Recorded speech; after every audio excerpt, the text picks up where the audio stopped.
Gloire à Dieu. Amen. La prédication, le titre du message de ce matin, c'est la promesse du Saint-Esprit. Je vais juste tasser ça un petit peu.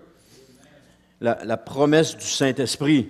On voit ça dans Actes chapitre 1, les versets 4 à 8. Mais avant, j'aimerais juste prier. Seigneur éternel, merci pour tout ce que tu fais dans ces lieux, Seigneur. Merci pour tout ce que tu fais, tout ce que tu accomplis, Seigneur. Et on voit que ce n'est pas l'œuvre des hommes ou d'un homme, mais Seigneur, c'est ton œuvre à toi qui commence à s'accomplir et à prendre place. Et Seigneur, je te prie pour le message de ce matin, Seigneur, qui puisse toucher les cœurs, qui puisse toucher les vies, là où les gens sont, dans le lieu où est-ce qu'ils sont, que ça touche, Seigneur, ce qu'ils ont besoin d'entendre ce matin. Et je te prie, Seigneur, dans le nom de Jésus, viens les rencontrer, viens nous rencontrer, Seigneur, chacun de nous, avec ce message, et viens nous parler, Seigneur, pour éclaircir les choses, Seigneur. Amen. Gloire à Dieu. Alors, Actes chapitre 1, les versets 4 à 8, ça nous dit, « Or, un jour qu'il prenait un repas avec eux, il leur recommanda de ne pas quitter Jérusalem, mais d'attendre que son Père leur accorde le don qu'il leur avait promis. C'est le don que je vous ai annoncé, leur dit-il, car Jean baptisait d'eau, mais vous, c'est dans le Saint-Esprit que vous serez baptisés dans peu de jours. » Verset 6, « Comme ils étaient réunis autour de lui, ils lui demandèrent, « Seigneur, est-ce à ce moment-là que tu rendras le royaume à Israël? » Il leur répondit, « Il ne vous appartient pas de connaître les temps et les moments que le Père a fixés de sa propre autorité. » Verset 8, « Mais le Saint-Esprit descendra sur vous, vous recevrez sa puissance, et vous serez mes témoins à Jérusalem, dans toute la Judée et la Samarie, et jusqu'au bout du monde. » Jusqu'au bout du monde. Vous savez que le bout du monde, il n'est pas loin de chacun de nous. Vous savez qu'il est tout près de nous, le bout du monde. Vous savez ça? Si je pars puis que je pars dans cette direction-là pour aller au bout du monde, je vais terminer ici. C'est vrai. Si je pars puis je fais le tour de même, je vais terminer ici. Le bout du monde, il est là. Le bout du monde, il est à côté de nous. Alors Jésus nous a demandé d'aller où? Jusqu'au bout du monde. C'est sûr que je l'image, là, mais c'est pas ça que ça voulait dire. Ça voulait dire d'aller dans les nations qui étaient éloignées. C'est ça que ça voulait dire. Alors, l'œuvre de l'Esprit, Dwight L. Moody a dit, l'œuvre de l'Esprit est de donner la vie, d'implanter l'espoir, de donner la liberté, de témoigner du Christ, de nous guider dans toute la vérité, de nous enseigner toutes choses, de réconforter le croyant et de convaincre le monde de péché. Amen. L'œuvre de l'Esprit. Un missionnaire écrivait un guide biblique un jour pour des pasteurs en Indonésie. Et il a été fasciné par la culture d'unité de ce groupe de personnes. Appelé Gotong Royong signifie assistance mutuelle. Alors, le concept est pratiqué dans les villages où est-ce que les voisins, lorsqu'ils ont quelque chose à faire, vont s'entraider l'un et l'autre. Si quelqu'un a besoin de refaire son toit de maison, les voisins vont venir l'aider à faire le toit. Ou s'il a quelque chose, il y a quelque chose à réparer dans la rue, les gens vont venir, ils vont le réparer. Il y a une assistance comme ça. Il disait aussi que les gens se déplacent toujours avec quelqu'un d'autre. Comme par exemple, s'ils ont un rendez-vous chez le médecin, par exemple, c'est la norme culturelle que quelqu'un va avec eux. Ils n'y vont jamais tout seuls. Il y a toujours quelqu'un qui va avec eux. Il disait ainsi, avec cette façon de penser, il dit ainsi, vous n'êtes jamais seul. Et c'est aussi comme ça pour le croyant. C'est la même chose pour le croyant. Partout dans le monde, les croyants en Jésus se réjouissent de savoir que nous ne sommes jamais seuls. Hein? Je suis avec vous, je vous aime tous les jours, jusqu'à la fin du monde. Jésus est avec nous tous les jours jusqu'à la fin du monde. Il ne nous abandonne pas.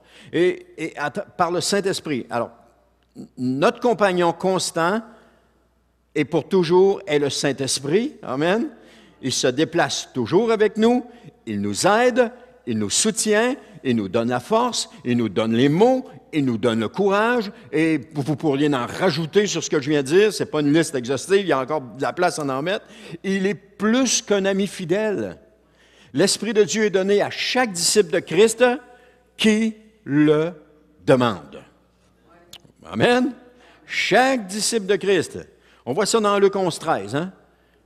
Comment le Père Céleste pourrait-il vous refuser le Saint-Esprit? Pourrait-il refuser le Saint-Esprit à celui qui le lui demande? Donc, toute personne qui le demande, Dieu donne le Saint-Esprit. Mon juste, je l'aime celle-là, mon juste vivra par la foi. La foi dans les promesses de Dieu. La foi que Dieu va répondre. La foi que Dieu va nous le donner.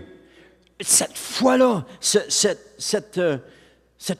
là à l'intérieur de nous, il y a cette confiance absolue qu'on sait qu'on ne sera jamais déçu, que Dieu ne nous décevra jamais et qu'il va nous donner le Saint-Esprit ou qu'il va nous donner ce que nous lui demandons parce que nous lui demandons avec foi.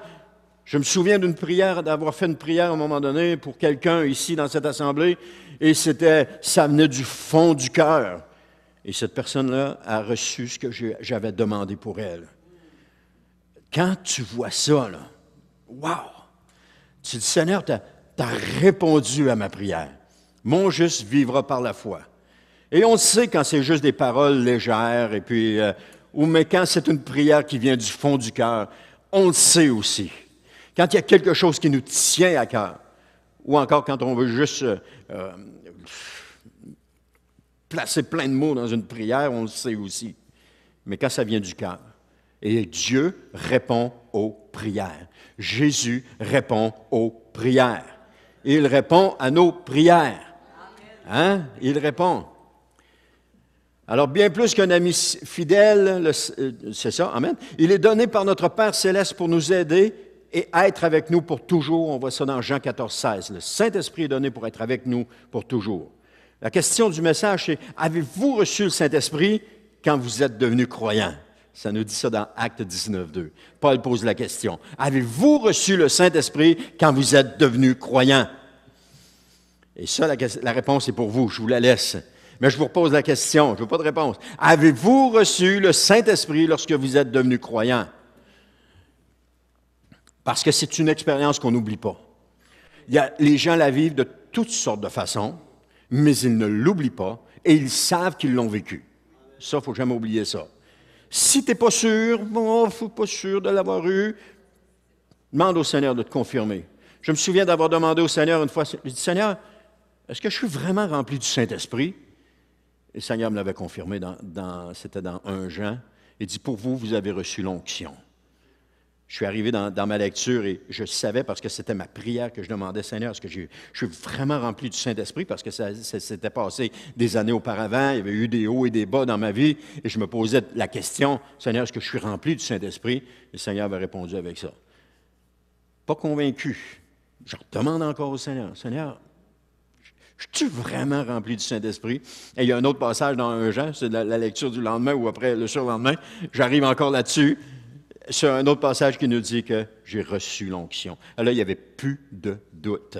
Et depuis ce temps-là, il n'y a pas de doute dans mon esprit, je l'ai vraiment reçu. Parce que l'expérience que j'avais vécue, ce n'est pas une expérience olé, où est-ce que je tombe à terre, je rampe sur le plancher, je shake de tous mes membres. Ce n'est pas ce genre d'expérience-là que j'ai vécue. Mais je savais que quand j'ai été rempli du Saint-Esprit, je savais que je l'avais été, par exemple.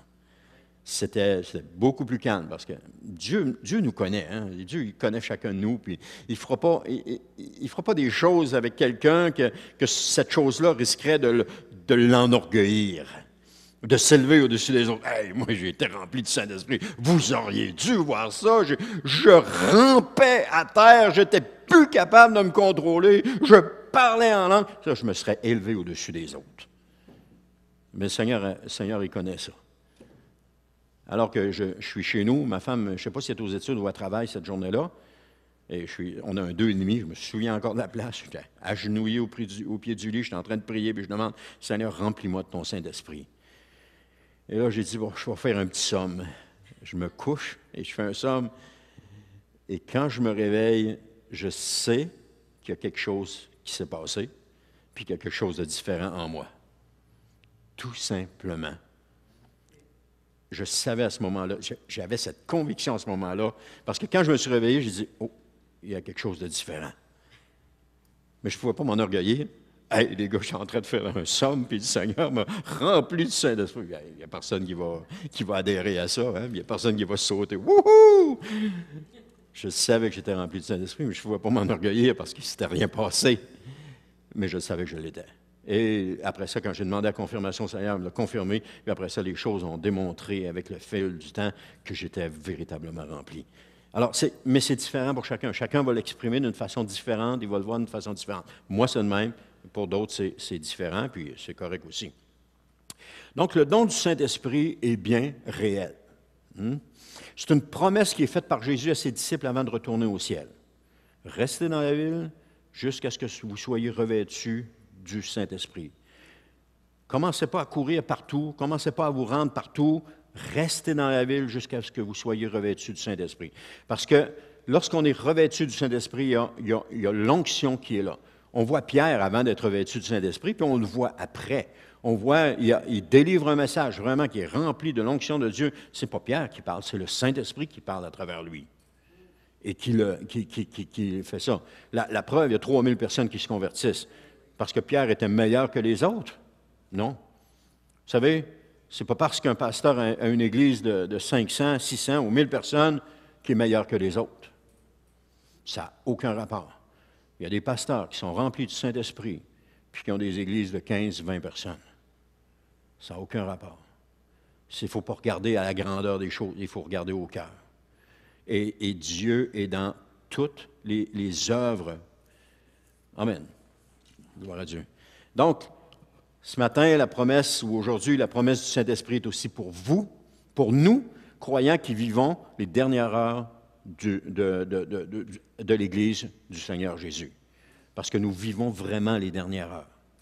On ne sait pas quand est-ce que Jésus va venir nous chercher, mais on sait que c'est commencé. On sait qu'il y a les choses, les événements se succèdent, se bousculent. Quand on regarde sur l'échiquier mondial, on voit que les choses se bousculent. Et c'est à tous les jours, il y a des choses qui se passent. Le monde est vraiment, comme nous dit la parole, le monde est vraiment en effervescence. Vraiment, là. Mais le Saint-Esprit, à ce moment-là, devient une nécessité pour chaque croyant, et cela d'autant plus qu'on voit venir la fin. On va en avoir de besoin. Je veux vous encourager à cela. Le chrétien nord-américain du 20e et 21e siècle n'a pas connu de difficultés. Sauf peut-être, « Oh Seigneur, je suis découragé. Oh Seigneur, j'ai des problèmes personnels. » Il n'a pas connu de difficultés. Difficulté où est-ce qu'on te ridiculise face à tout le monde. Difficulté où est-ce qu'on te met en prison à cause de ta foi. Difficulté où on t'enlève tous tes biens à cause de ta foi. On n'a pas connu ça.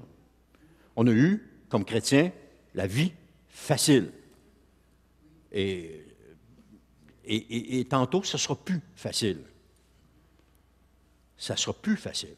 On va avoir besoin du Saint-Esprit de Dieu. Parce que si on ne l'a pas, je ne sais pas qu'est-ce qu'on va devenir, mais on va en avoir besoin. Parce qu'on va avoir besoin que le Seigneur nous parle, que le Seigneur nous encourage, qu'il nous fortifie, qu'à travers sa parole, on entende sa voix lorsqu'on lit la parole, puis qu'on dit, Seigneur, je te remercie que tu me parles, je te remercie que tu me soutiens, je te remercie que tu es avec moi. C'est ça qui va arriver. Et tantôt, on va devoir se serrer les coudes ensemble et arrêter de se chicaner les uns les autres pour un oui puis pour un non, ou pour un commentaire qui a été dit par rapport à un autre, mais se serrer les coudes parce que tout va être contre nous. Tout va être contre nous. Là, on vit un moment de paix dans l'Église, un moment d'accalmie, mais à un moment donné, ce ne sera plus ça. Là. Fait que je tiens juste à vous mettre en garde, à préparez-vous. Préparez-vous, parce que les temps vont être durs tantôt. Et si on n'est pas prêt, on ne passera pas au travers. Si on n'a pas la conviction que le Saint-Esprit est avec nous, que le Seigneur Jésus est avec nous, on ne passera pas au travers. Parce que ça va être difficile. À celui qui persévérera jusqu'à la fin sera sauvé. Mais là, il y a le mot persévérer. Ce n'est pas évident. Quand tout est contre toi, il faut que tu continues à marcher et à persévérer. Alors moi, je veux vous encourager, prenez chacune des épreuves que le Seigneur vous donne pour vous fortifier. Parce que tantôt, ça va être de plus en plus gros, hein? Ça va monter, ça va venir de plus en plus gros. Alors prenez chacune des épreuves que le Seigneur vous donne, puis arrêtez de pleurer quand il vous donne une épreuve, et puis affrontez-la, vivez-la, puis remerciez le Seigneur pour cette épreuve-là qu'il est en train de vous donner. Puis louez-le pendant que vous êtes dans l'épreuve, mais de grâce, arrêtez de pleurer. Arrêtez de vous plaindre. Arrêtez de faire les mauviettes. Prenez cette épreuve, puis vivez-la avec le Seigneur. Là, je ne juge pas personne, là, puis je ne condamne pas personne, mais vivez l'épreuve que vous êtes en train de vivre. Parce que tantôt, il va en avoir, puis ils vont être encore plus difficiles. Et si on ne les vit pas aujourd'hui, comment est-ce qu'on va les vivre demain? Hein? Comment on va les vivre demain? Il faut la vivre aujourd'hui pour être capable de la vivre demain. Amen. De l'affronter, oui. Donc, sans la présence du Saint-Esprit en eux, les apôtres n'auraient pas accompli ce qui leur avait été demandé. Ils n'auraient pas été capables. Alors, on a des exemples dans la vie de l'apôtre Pierre puis des autres disciples, parce que Pierre a renié Jésus 3 fois avant d'être rempli du Saint-Esprit. Les autres disciples se sont enfuis lorsque Jésus a été arrêté. Ils n'avaient pas la force de leur conviction, ils n'avaient pas cette force-là. Mais lorsqu'il a été rempli du Saint-Esprit, ils sont devenus des véritables témoins efficaces. Ils sont partis. Mais qu'est-ce qui les a fait quitter Jérusalem? La persécution. C'est la persécution qui les a fait quitter Jérusalem, parce qu'ils étaient bien à Jérusalem, ils étaient bien dans la ville du grand roi, ils étaient bien autour du temple. Mais à un moment donné, la persécution est arrivée, ils ont dû fuir Jérusalem, et c'est là que l'Évangile s'est répandu, à Antioche, et partout. L'Évangile s'est répandu, les apôtres sont partis. On ne voit pas tous les apôtres dans les actes, mais chacun d'eux sont partis dans une direction avec le ministère de proclamer la bonne nouvelle. On voit à un moment donné, on voit Philippe qui est en Samarie et puis qui témoigne de Jésus. Ses filles sont des prophétesses, sont remplies du Saint-Esprit et témoignent de Jésus. On voit des choses extraordinaires qui se passent avec cet homme-là. On a une fenêtre ouverte sur la vie de Philippe pendant quelques instants. Ensuite de ça, on voit Pierre, on voit Paul, etc. Mais les autres aussi sont là. On les voit. Donc, ils ont été remplis du Saint-Esprit puis ils sont devenus des véritables témoins efficaces. Parce que la puissance du Saint-Esprit n'a pas pour but de nous amuser dans l'Église avec ses dons. Elle a pour but, la puissance du Saint-Esprit a pour but de faire de nous des témoins du Seigneur Jésus. Amen pour les dons qui sont manifestés. Gloire à Dieu pour tantôt ce qu'on a eu. Gloire à Dieu. C'est extraordinaire. C'est extraordinaire. Et recevez votre guérison ce matin. Recevez-la. Le Seigneur vous le dit. Mon juste vivra par la foi. Je te remercie, Seigneur, que tu m'as guéri. Vous allez peut-être le voir cette semaine. Vous allez peut-être dire, ah, c'est vrai? Ça va bien mieux. Voyons donc, ça va bien mieux. Qu'est-ce qui se passe? Souvenez-vous d'aujourd'hui. Alors, Acte 1, chapitre 4 dit, « Or, un jour qu'il prenait un repas avec eux, il leur recommanda de ne pas quitter Jérusalem, mais d'y attendre que son Père leur accorde le don qu'il leur avait promis. Et c'est le don que je vous ai annoncé, leur dit-il. » Jésus est ressuscité, mais il n'est pas encore monté au ciel, dans ce qu'on voit ici. Alors, un jour qu'il est avec ses disciples, il prend un repas avec eux, donc on voit que Jésus pouvait manger. Même dans son corps glorieux, on voit qu'il pouvait manger. Mais le point à retenir dans ce passage est que Jésus recommande aux disciples de ne pas quitter Jérusalem, puis d'attendre d'avoir reçu le Saint-Esprit. Parce que Jérusalem était le centre spirituel en Israël. Et tout comme l'Église est le centre spirituel dans ce monde. Amen. Je parle de l'Église du Seigneur Jésus. Je ne parle pas d'un bâtiment, mais l'Église du Seigneur Jésus est le centre spirituel dans ce monde. Alors Jésus demande aux disciples de ne pas quitter avant d'avoir reçu le Saint-Esprit. Et nous devrions... On ne devrait jamais sortir avant d'avoir reçu le don du Saint-Esprit. Il y avait quelqu'un qui avait l'habitude de dire, quand tu arrives à l'église, mettons, tu es né de nouveau, il disait tout le temps, il dit, assis-toi un an, puis on en reparlera l'année prochaine. Mais commence par t'asseoir. Commence par être enseigné. Commence par recevoir de Jésus. Puis l'année prochaine, on en reparlera. En voulant dire, pars pas en peur tout de suite. Prends le temps. Prends le temps qu'il faut. Et puis lorsque tu vas être rempli du Saint-Esprit, à ce moment-là, vas-y, parce que quand tu es rempli du Saint-Esprit, tu obéis au Seigneur. Tu fais ce que le Seigneur te demande. En tout cas, c'était ce qu'il pensait, lui. Alors, toute tentative de ministère sans la puissance du Saint-Esprit sera infructueuse spirituellement. C'est quelque chose qu'on fait avec nos bras, avec notre force, avec notre intelligence, mais ça va être infructueux spirituellement. On a besoin de la puissance du Saint-Esprit. Quel que soit le service qu'on accomplit dans l'Église, on a besoin de la puissance du Saint-Esprit. On a besoin de l'onction du Saint-Esprit. On a vu tellement de fois des gens qui quittent, partent parce qu'ils ont un appel sur leur vie, mais ils n'attendent pas le OK du Seigneur pour y aller. Moïse avait un appel sur sa vie, mais il y a eu 40 ans de préparation dans le désert, par exemple, avant de partir dans son appel. 40 ans de préparation. Pour finir où? Pour finir 40 ans dans le désert encore. Ça, c'est le ministère de Moïse. Et on dit quoi de Moïse? Qu'il était humble et qu'il est une préfigure de Jésus. 40 ans de préparation pour passer 40 ans dans le désert. Et là, on dit, « Oh Seigneur, pourquoi tu ne m'as pas donné un ministère fructueux? Alors, souvenons-nous de Moïse. Oublions-le pas. Acte 1,5 nous dit, « Car Jean a baptisé dans l'eau, mais vous, c'est dans le Saint-Esprit que vous serez baptisés dans peu de jours. » Les gens venaient à Jean pour recevoir, les gens venaient à Jean, c'est bon, pour recevoir le baptême de la repentance. Hein? Et les gens viennent à Jésus pour recevoir le baptême du Saint-Esprit. Et ce sont deux événements qui sont distincts, là. Alors, le modèle qu'on retrouve dans le livre des Actes, c'est première démarche, le baptême d'eau, et seconde démarche, le baptême dans le Saint-Esprit. Bien entendu, il y en a que ça se passe différemment, il n'y a pas de problème avec ça, je peux comprendre, mais il y a toujours ça, mais ça, il y a toujours ça, c'est ça. Alors, c'est deux expériences qui sont différentes dans la vie d'un croyant. Et on a vu des gens être remplis du Saint-Esprit lorsqu'ils ont été baptisés d'eau. En même temps qu'ils ont été baptisés d'eau, ils ont été remplis du Saint-Esprit. On en a vu qui ont reçu le Saint-Esprit avant d'être baptisés d'eau. À ce moment-là, ils ont dit, « Seigneur, qu'est-ce que tu veux que je fasse? » Le Seigneur dit, « Va te faire baptiser. » Et on en a vu qui ont été baptisés, puis après ça, ils ont dit, « Seigneur, remplis-moi du Saint-Esprit. » Ils ont été remplis du Saint-Esprit. OK? Avec Dieu, il n'y a pas de moule dans lequel tout le monde embarque, puis tout le monde fait pareil. Non, Dieu aime la diversité. Quand vous regardez dans une forêt, il n'y a pas deux arbres pareils, il n'y a pas deux arbres de la même grosseur, il n'y a pas deux arbres plantés à la même place.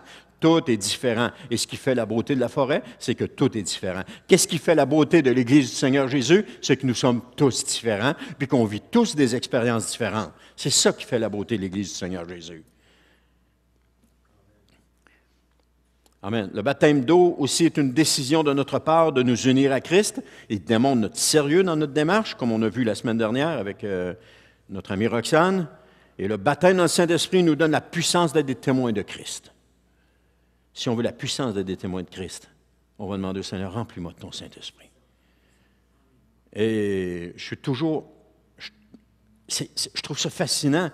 Quelqu'un qui est rempli du Saint-Esprit, puis qui n'arrête pas de parler de Jésus à quiconque qui voit. En plus de ça, il y a le don d'évangélisation, d'évangélisme. Moi, ça me fascine de voir ça. Je me dis, mais la porte est ouverte grosse de même, puis ils sont déjà rentrés dedans. Tandis qu'il y en a d'autres comme moi, la porte est ouverte grande de même, puis ils ne voient pas la porte. Ils ne la voient pas. Mais on est tous différents. Et gloire à Dieu parce qu'on est tous différents. Gloire à Dieu. Donc Jésus a promis de nous donner le don que le Père nous accorde. Et c'est une promesse, et cette promesse se réalise dans l'obéissance à la parole de Dieu. Pourquoi dans l'obéissance à la parole de Dieu? Demandez et attendez de recevoir sans précipiter les choses. Demandez, la parole de Dieu nous dit, demandez et vous recevrez. C'est par la foi qu'on le reçoit. Demandez et vous recevrez. Ce matin, je voyais juste un passage, c'était dans 1 Jean, je n'ai pas le reste de la référence, mais il disait que, on va le dire, ça va à peine que je vous le dise, ça va bien avec le message d'aujourd'hui, non? Ça dit, si quelqu'un reconnaît que Jésus est le Fils de Dieu, Dieu demeure en lui et lui en Dieu. Si quelqu'un reconnaît que Jésus est le Fils de Dieu, Dieu demeure en lui. Wow! Maintenant, nous savons que Dieu demeure en nous. Comment est-ce qu'on le reçoit? On le reçoit par la foi. Alors, Seigneur, je connais Jésus, alors je sais que tu demeures en moi. Après ça, le reste, ça appartient, c'est entre Dieu et la personne. C'est pas entre moi puis Dieu, c'est entre Dieu et la personne. À partir de ce moment-là, gloire à Dieu. Si quelqu'un reconnaît que Jésus est le Fils de Dieu, Dieu est en lui ou en elle. C'est extraordinaire. C'est extraordinaire. Parce qu'à partir de ce moment-là, tu ne te poses plus de questions. Si la personne reconnaît que Jésus est le Fils de Dieu, puis ça dit aussi dans Romains, si tu reconnais que Jésus est le Fils de Dieu, tu seras sauvé. Amen. Ça va ensemble. Paul va dire au geôlier, crois au Seigneur Jésus, tu seras sauvé. Ça va ensemble. Alors si tu reconnais le Fils de Dieu, Dieu est en toi. Ah, j'ai dit, ouais, Seigneur, j'ai dit, c'est bon. T'es bon. Là, ça ne nous appartient plus. Ça n'appartient à personne. Qu'est-ce qu'il va faire de sa relation avec Jésus? Ça lui appartient. Si je suis à un moment donné, on se posait la question, je suis un commis dans un magasin, on vend des couteaux, il y a une personne qui achète un couteau, ben, elle va commettre un meurtre avec. Est-ce que je suis responsable? Ben non. Pas responsable de ce que la personne fait. Moi, je vends des couteaux. À moins qu'elle me dise, ben, je t'achète un couteau parce que j'ai envie d'aller tuer un tel. Oh, là c'est différent. Mais elle vient et elle achète un couteau. Je ne suis pas responsable. Alors, la personne qui reconnaît Jésus, Dieu habite en elle, mais là, ça lui appartient. Je ne suis pas responsable de ça. Sa relation, notre relation avec Dieu, ça nous appartient à chacun de nous. Point à la ligne. Ça n'appartient pas aux autres, ça ne dérange pas les autres. Si je demande à quelqu'un de venir faire un service chez nous, et puis qu'il prend mon argent, mais qu'il ne le déclare pas, c'est pas mon problème. Ça va être mon problème s'il me dit, écoute, paye-moi en argent, puis on n'en parle pas, là, ça va être mon problème. Mais s'il fait toutes les choses comme il faut, mais qu'une fois qu'il est parti de son côté, il ne déclare rien, mais que moi, je l'ai fait de bonne foi, j'ai payé de bonne foi, mais que lui, il ne déclare rien, c'est plus mon problème, c'est son problème à lui. Alors, c'est la même chose. Si quelqu'un a Jésus, Dieu est en lui ou en elle, et maintenant, sa relation avec Dieu lui appartient. Maintenant, qu'est-ce qu'elle va faire de la relation? Ça lui appartient. Et ce n'est pas à moi à me gérer dans la relation que chacun a avec le Seigneur Jésus. Ça lui appartient. Puis ce qui nous fait changer dans notre relation, c'est des prophéties comme ce matin, où le Seigneur nous parle, qui nous encourage, qui nous fortifie. Ça nous fait changer dans notre relation. Ça nous fait nous approcher de Dieu. Ça nous fait nous coller encore au Seigneur puis de dire, Seigneur, je t'aime, j'ai besoin de toi. C'est extraordinaire. Puis c'est de même qu'on grandit dans notre relation. Est-ce qu'on a tous une relation parfaite avec le Seigneur? Non. On n'a pas une relation parfaite. Mais dans notre relation, on grandit. Dans notre relation, on devient plus mature, de plus en plus mature. Et un jour, on va le voir face à face. Un jour, on va le rencontrer. Est-ce que Jésus n'aura pas de blâme pour nous?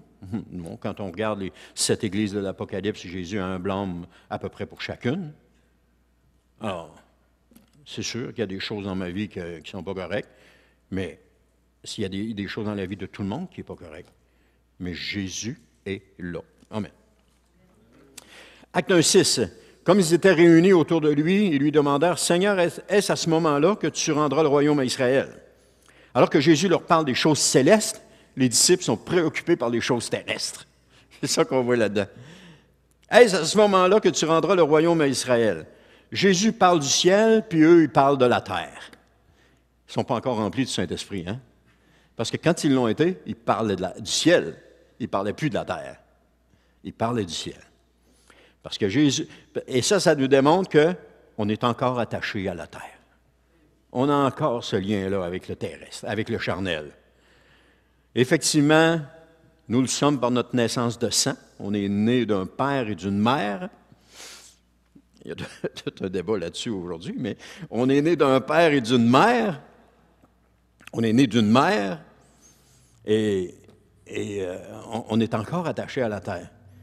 Mais on ne devrait plus l'être par notre nouvelle naissance, où on devrait moins focusser sur notre vie terrestre à partir de la nouvelle naissance, puis commencer à focusser sur notre vie spirituelle, notre vie céleste, commencer à mettre notre vie en règle avec Dieu, commencer à vouloir obéir à ce que Dieu nous demande, commencer à faire ce qu'il nous demande, commencer à désirer Jésus davantage dans notre vie. Parce que c'est ça qui fait la différence d'un croyant d'un autre, c'est celui qui obéit à Jésus. Je ne parle pas d'obéir à des règles qui sont dans une église. Je parle d'obéir à Jésus. Lorsque Jésus parle dans sa parole, lorsque Jésus nous dit quelque chose, et nous savons quand Jésus nous parle, on le sait quand c'est le Seigneur qui nous parle. Il n'y a pas de doute là-dessus. Parce que Dieu est capable de nous parler, il est capable de nous interpeller, il est capable de le faire. Et il le fait pour chacun de ses enfants. Quand on dit « Oh, j'entends pas la voix de Dieu j'ai de la misère avec ça. » Parce que dès les débuts de ma nouvelle naissance, j'entendais la voix de Dieu. Est-ce que je suis meilleur qu'un autre? Non, je ne suis pas meilleur qu'un autre. Mais je me souviens du premier passage que le Seigneur m'a donné et que ça m'a estomaqué. C'était dans le psaume 32:8 qui dit « Je t'instruirai, te montrerai la voie que tu dois suivre. » Bang! Ça, c'était le premier passage que j'ai eu. Puis je lui ai dit, Seigneur, je te remercie pour ce que tu viens de me dire. Je savais que Dieu m'avait parlé à ce moment-là.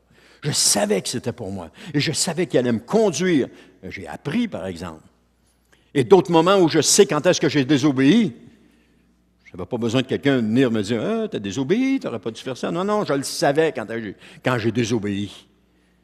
Je me souviens des moments où j'ai crié au Seigneur, j'ai dit « Seigneur, j'avais désobéi, j'avais péché. » Puis je disais « Seigneur, je t'en prie, Seigneur, pardonne-moi. Puis montre-moi dans ta parole que tu m'as pardonné.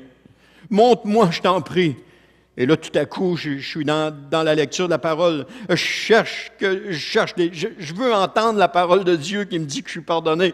Et tout à coup, ce verset-là apparaît au moment même où j'en ai besoin. Et le Seigneur dit que je suis pardonné.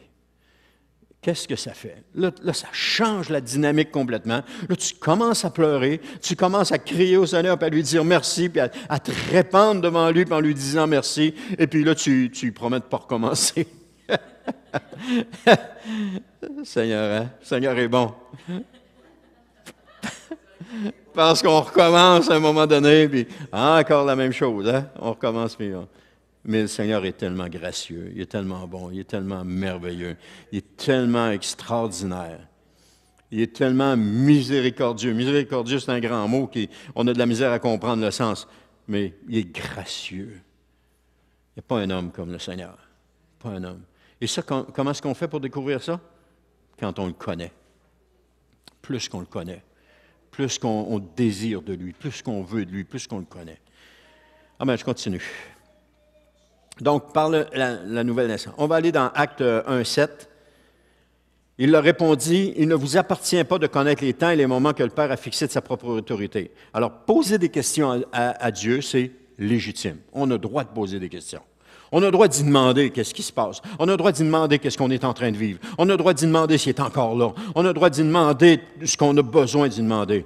On doit poser toutes les questions que nous voulons au sujet de n'importe quel sujet. Et dire, Seigneur, je t'en prie, réponds-moi. J'ai besoin d'une réponse. Il y a des questions que Dieu va répondre, mais il y en a d'autres qui ne répondront pas. Mais ça ne veut pas dire, ah ben c'est ça, Seigneur, je te pose des questions, tu ne me réponds pas. Le pasteur, il a dit que de te poser n'importe quelle question, tu allais répondre. Puis là, moi, je te pose ça là, puis tu ne me réponds pas. Il y a des questions où est-ce qu'on n'aura jamais de réponse. Il faut être honnête avec le Seigneur. Il y a des questions où on n'aura jamais de réponse. Dans Deutéronome 29-28, ça nous dit « Ce qui est caché est réservé à l'Éternel, notre Dieu. » Et nous sommes concernés par ce qui a été révélé. Il y a des choses qui appartiennent à Dieu. Comme dans une famille, un père ne donnera pas toutes les réponses à ses enfants, il y a des choses qui lui appartiennent.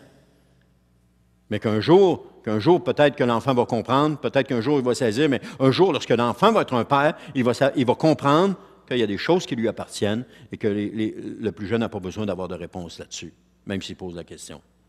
Il y a des choses qui appartiennent à Dieu. On avait un pasteur qui avait l'habitude de dire, quand je vais être rendu de l'autre côté, je vais lui poser la question sur tel sujet. Hein?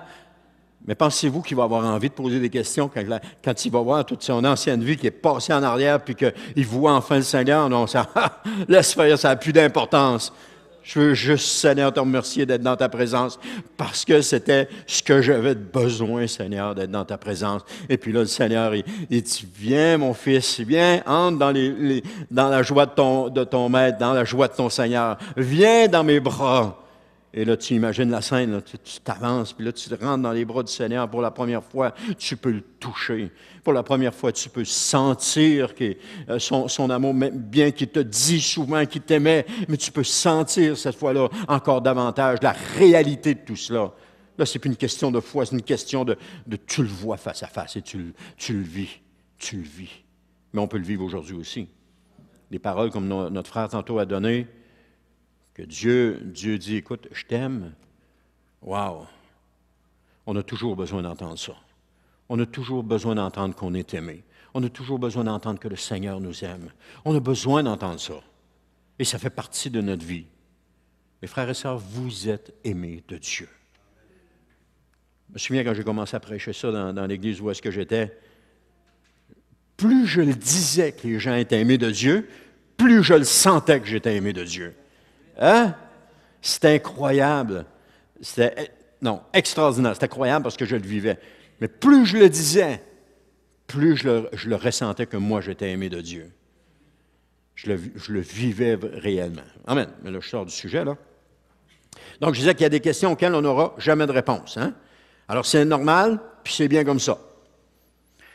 Alors, je vais terminer avec ceci dans Actes 1:8. « Mais le Saint-Esprit descendra sur vous, vous recevrez sa puissance et vous serez mes témoins à Jérusalem, dans toute la Judée et la Samarie et jusqu'au bout du monde. » Il y a deux révélations dans ce passage. La première, ça nous révèle, on y va plutôt théoriquement, là, ça nous révèle le plan du livre des Actes des Apôtres. On voit, ils sont témoins, ça nous dit, mais vous serez mes témoins à Jérusalem, dans toute la Judée et la Samarie. Et le livre des Actes, c'est qu'on voit les disciples à Jérusalem, on les voit après ça en Judée et en Samarie, puis après ça, on les voit jusqu'au bout du monde avec l'apôtre Paul. Ça, c'est le plan du livre des Actes Mais il y a une seconde révélation qui est spirituelle. C'est une promesse de Jésus que de recevoir le Saint-Esprit. Parce que le Saint-Esprit a été envoyé lorsque Jésus est monté au ciel, dans Jean 15, 26. Lorsque Jésus est monté, il nous a envoyé le Saint-Esprit.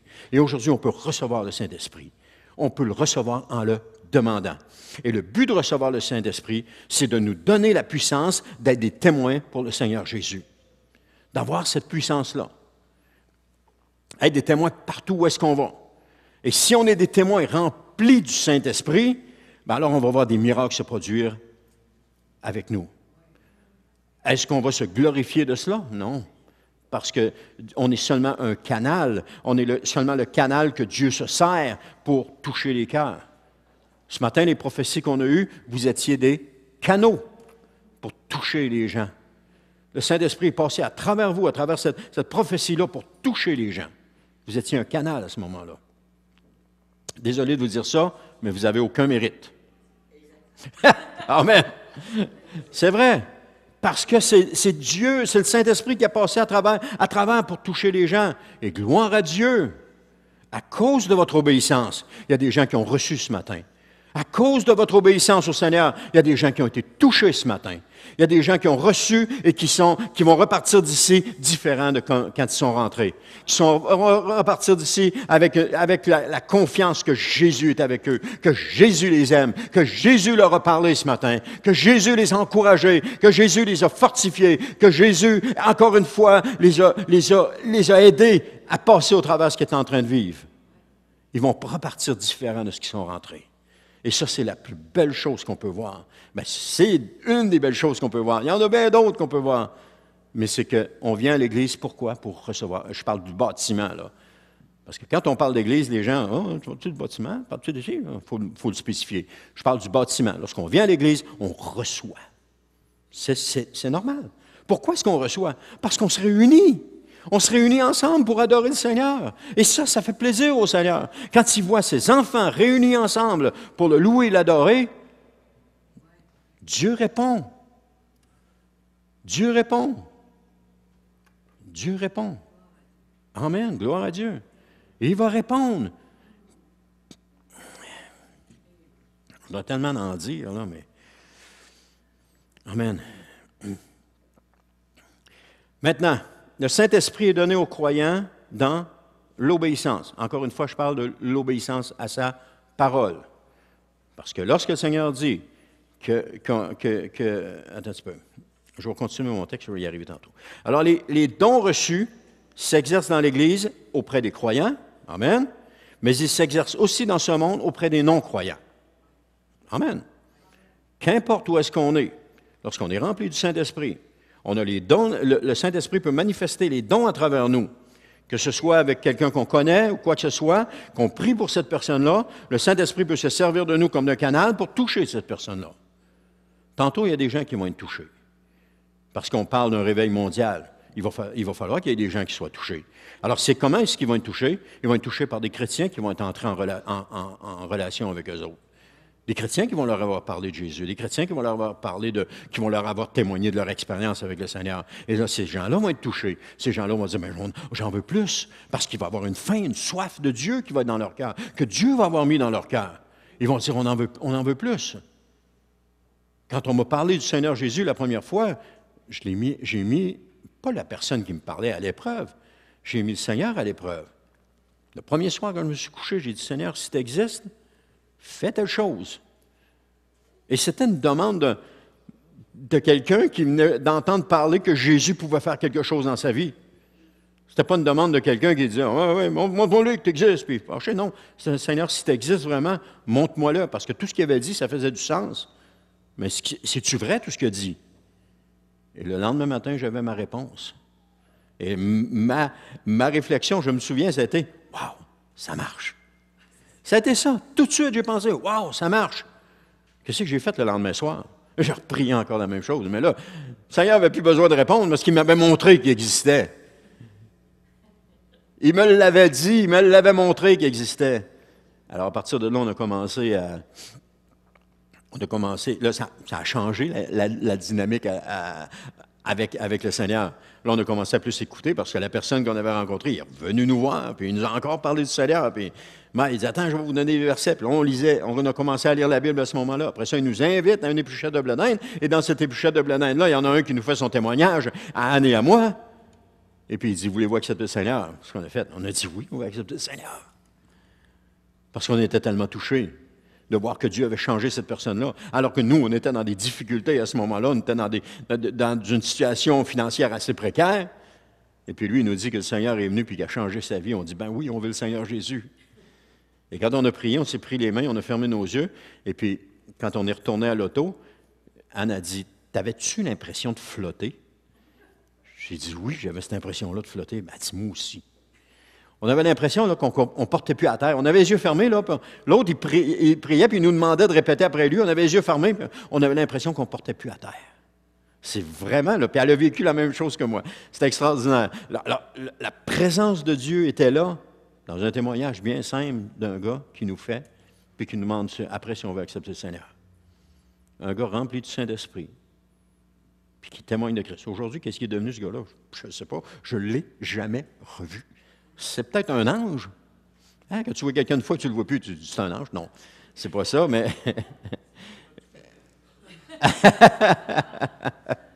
c'est pas ça. Mais je ne l'ai jamais revu. Mais qu'est-ce qu'il a fait? Il a juste obéi. Il a juste obéi. Il a juste obéi, puis il y en a deux qui sont venus au Seigneur à ce moment-là. Combien de fois, quand on obéit, on a un impact dans la vie de l'autre? Juste quand on obéit au Seigneur. Juste quand on obéit au Saint-Esprit. Et vous savez quoi? Quand on obéit au Saint-Esprit, il y a une joie qui est là.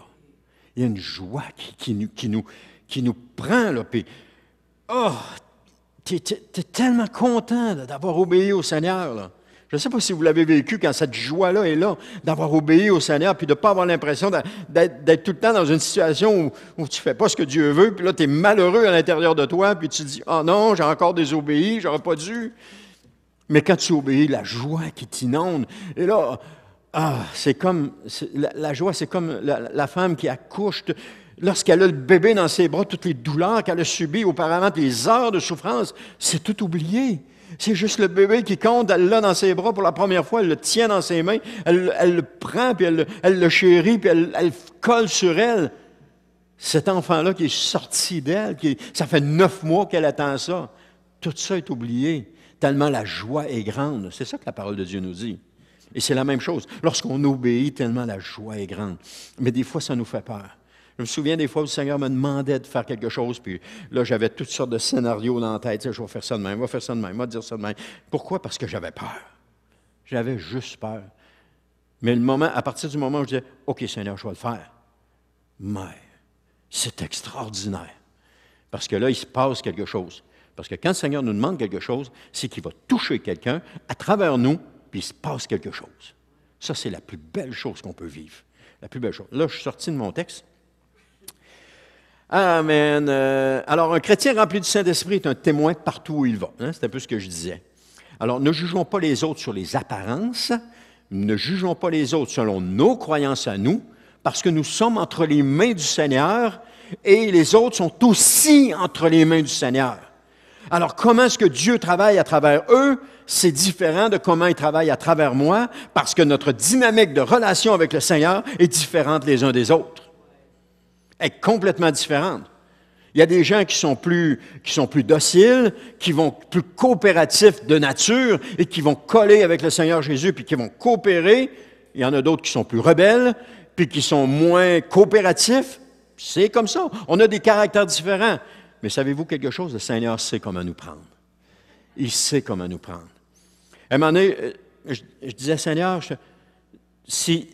comment je disais ça au Seigneur? J'ai dit, Seigneur, j'ai l'impression d'avoir perdu beaucoup de temps à te résister. Mais le Seigneur disait, non, tu n'as pas perdu de temps. Tu avais besoin de passer par là pour grandir. Si tu n'avais pas passé par là, tu n'aurais pas grandi, tu serais encore pareil comme tu étais avant. Donc, tu avais besoin de passer par là. Alors, ce n'est pas du temps de perdu, c'est du temps de bien investi. J'avais dit à quelqu'un aussi un jour, quand on faisait des cours à la maison, j'avais dit à cette personne-là, elle s'inquiétait, bien, la personne s'inquiétait, elle disait, « Oui, mais si Dieu connaît tout d'avance, il sait quand est-ce que je vais tomber. » Et j'avais dit à cette personne-là, « Si Dieu investit présentement en toi, c'est parce qu'il sait que tu vas continuer. Parce que s'il savait que tu tomberais, il n'investirait pas en toi. » Ça vient changer la dynamique. À ce moment-là, tu prends, c'est plus important, là. Dieu est en train de te dire, regarde, je mets du temps avec toi parce que je t'aime, puis je sais qu'on va finir ensemble. On va terminer la course ensemble. Celui qui persévérera jusqu'à la fin sera sauvé. Celui-là, ce passage-là, méditez-le. Apprenez-le par cœur. Retenez-le. Surtout dans les moments difficiles. Celui qui persévérera jusqu'à la fin sera sauvé. Parce qu'on va en avoir besoin. Amen. Là, je devais vous parler du Saint-Esprit, puis là, j'ai débordé beaucoup. Hein? Alors, si le Seigneur s'occupe de toi pour t'éduquer, sache qu'il s'occupe aussi des autres pour les éduquer. Et si vous voulez le Saint-Esprit, demandez-le et vous le recevrez. C'est une promesse. Et Dieu accomplit toujours ses promesses. Toujours. Alors, comme Marie disait aux serviteurs, aux noces, ça, là, je l'aime, je l'ai dit à tous les semaines, faites tout ce qu'il vous dira. Faites tout ce qu'il vous dira. Parce qu'à partir de ce moment-là, quand on fait tout ce qu'il nous dit, Dieu disait à Moïse, « Aie soin d'exécuter tout ce travail exactement selon le modèle qui t'est montré. » On voit ça dans Exode 25-40. Puis comme la parole nous dit de Noé, il fit tout comme Dieu le lui avait ordonné dans Genèse 6-22 puis Genèse 7-5. Écoutons le conseil de Marie et soyons des Moïse et des Noé. Faisons tout ce qu'il nous dit. Tout ce qu'il nous dit. Faisons comme Dieu nous le montre et faisons tout comme il nous l'ordonne. Je pense que c'est le meilleur conseil qu'on peut avoir de la part du Seigneur. Faire comme il nous le demande. Et ce qui est important, c'est de recevoir le Saint-Esprit. Ce qui est important pour recevoir le Saint-Esprit, c'est de le désirer. La clé est là. La clé est là. Je vous parle de mon expérience parce que je l'ai vécu. Je ne connais pas votre expérience à tout le monde par cœur, mais je le désirais, le Saint-Esprit, et je le priais. Seigneur, remplis-moi du Saint-Esprit. Ce n'est pas arrivé parce qu'un pasteur est venu prier sur moi. C'est arrivé parce que je l'ai demandé au Seigneur. Parce que je n'ai pas arrêté de lui demander. J'ai été un peu comme cette veuve avec le juge inique. J'ai été constamment à lui demander. Parce que la parole de Dieu nous dit dans Luc, chapitre 11, verset 13, « Si donc, tout mauvais comme vous êtes, vous savez donner de bonnes choses à vos enfants, à combien plus forte raison le Père Céleste donnera-t-il, quoi?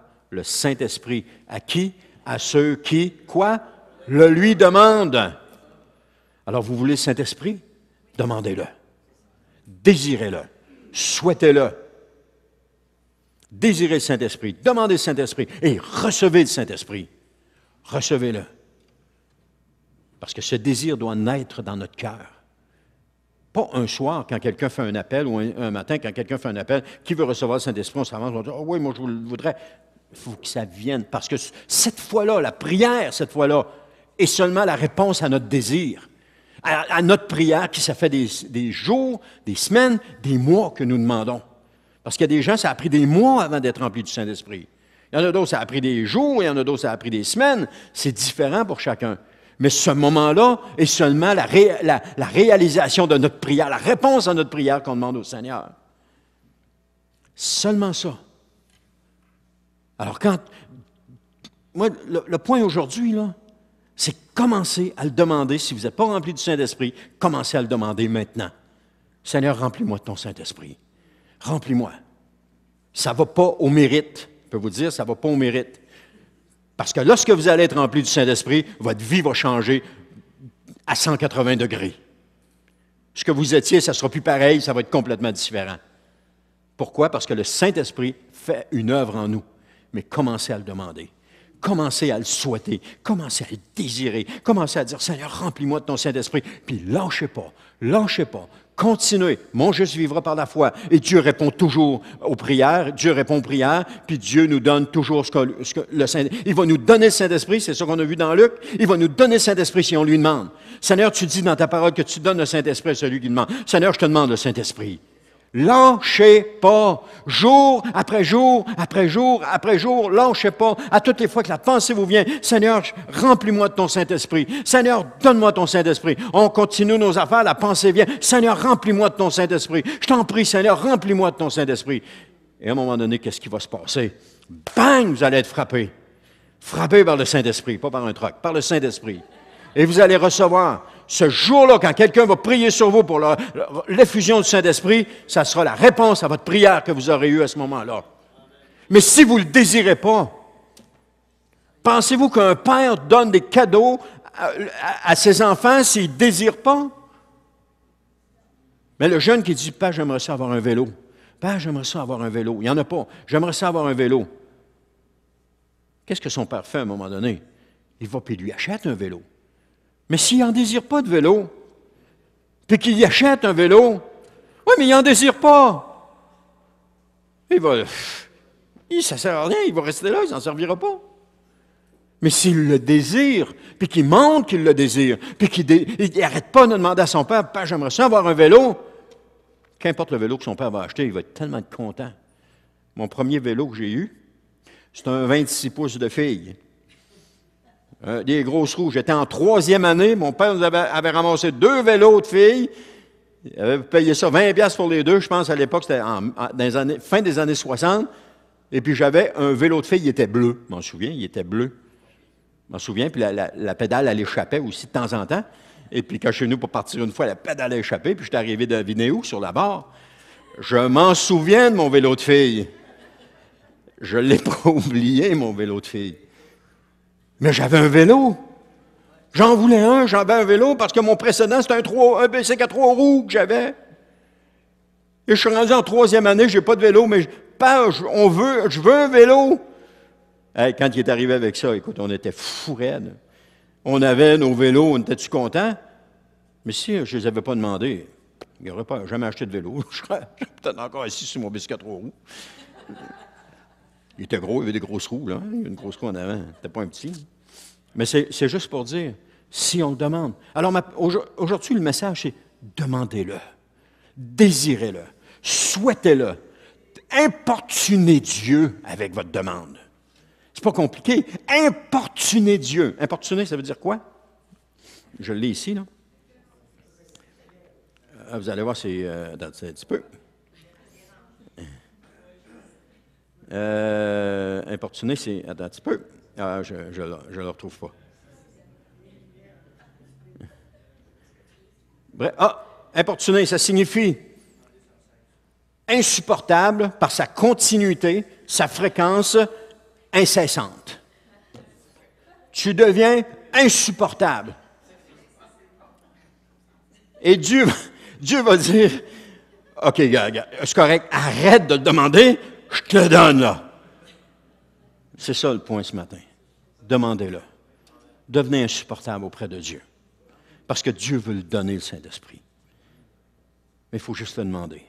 « Oh, mais Seigneur, si tu sais que j'ai besoin du Saint-Esprit, tu vas me le donner. » Non, non, non, non, non, non, non, non, non.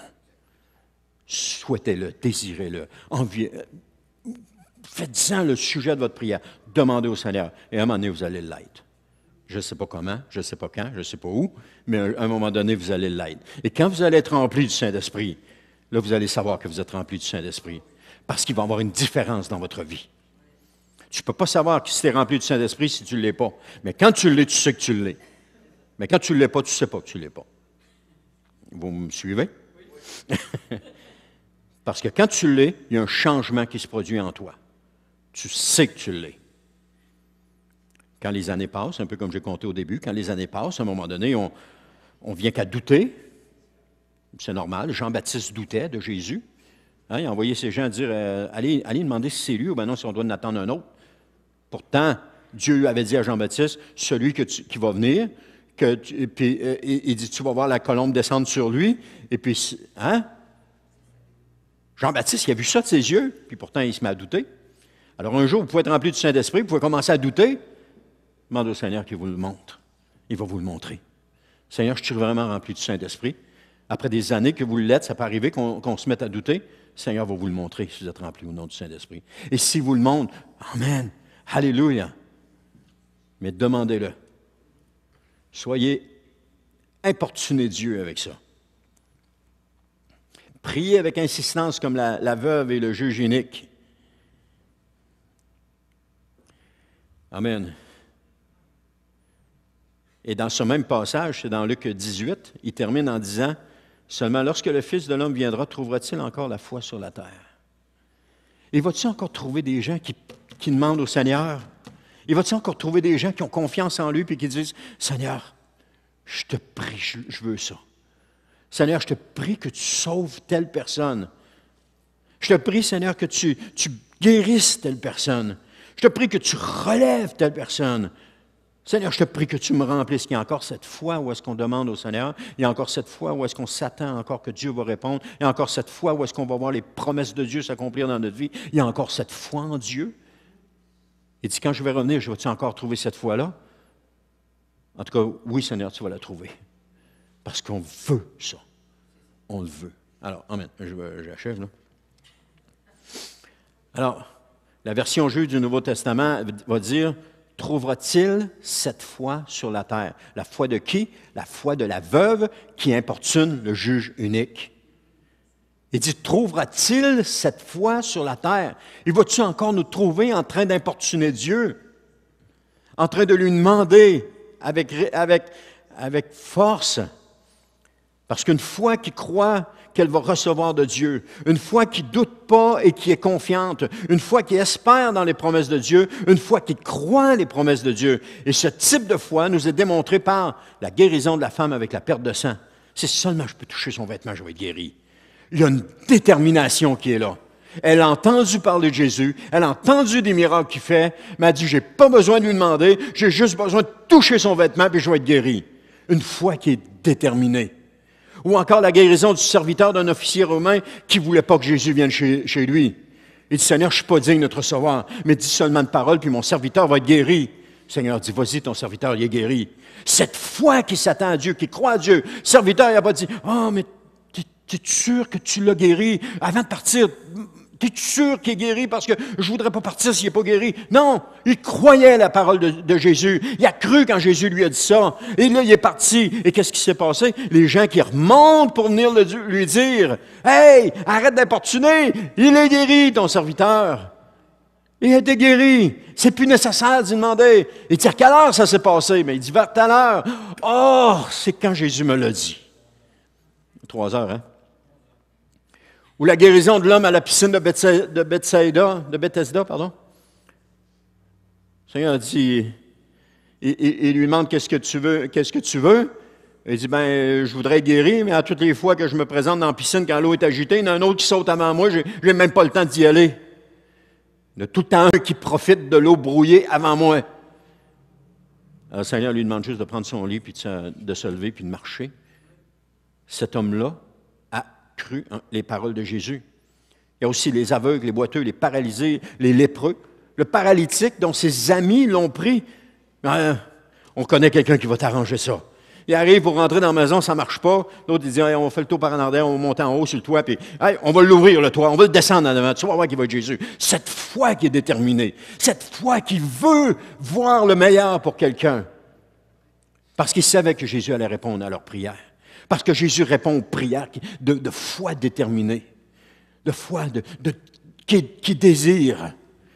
Et lorsqu'on prie, qu'on demande à Dieu, avec cette foi-là qui désire, pas cette foi-là qui va prendre les choses en main puis qui va le faire, mais cette foi-là qui désire que Dieu intervienne, qui désire que Dieu agisse, eh bien, vous allez le voir se réaliser, quel que soit votre besoin, quelle que soit votre demande.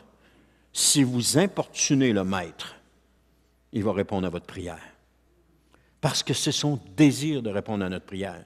Mais il faut que ce soit notre désir qui réponde à notre prière. Et lorsque c'est notre désir qui répond à notre prière, eh bien, ça fait des flémèches. Tous ces gens-là avaient un désir réel que Jésus intervienne dans leur vie ou dans la vie d'un proche. Ils lui ont demandé. Et Jésus n'a pas dit, dans Matthieu 7, versets 7 et 8, « Demandez, vous recevrez. » Puis il dit, « Et celui qui demande, reçoit. » Celui qui demande, reçoit. Arrêtez pas de demander le Saint-Esprit jusqu'à ce que vous l'ayez reçu. Arrêtez pas de lui demander jusqu'à ce que vous l'ayez reçu. Parce qu'avec les temps qui s'en viennent, vous allez avoir besoin du Saint-Esprit. Vous ne passerez pas au travers si vous n'avez pas le Saint-Esprit. Vous ne passerez pas au travers. On a besoin du Saint-Esprit. C'est lui qui va nous donner la force. Désirez-le ardemment, désirez-le plus que tout, persévérez dans votre demande. Et ce que nous voyons ici, comme miracle, est la réalisation du désir de nos demandes incessantes d'une personne qui fait envers son Dieu. Tout simplement. Alors, priez que le Seigneur vous donne le Saint-Esprit. Je ne ferai pas d'appel pour dire, on va prier pour vous le Saint-Esprit. Non, ça ne manifeste pas votre désir. Là. Ça fait juste exciter les émotions. Mais cette semaine, commencez à prier, à demander au Seigneur. On parle du Saint-Esprit, mais ça peut être sur n'importe quoi d'autre. Commencez à le demander. Seigneur, change ma femme.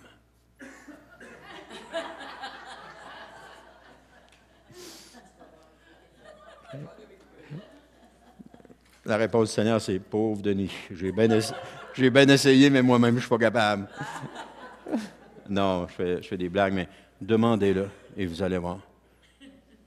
Demandez-le, vous allez voir. Je vous le répète, demandez-le et vous allez voir.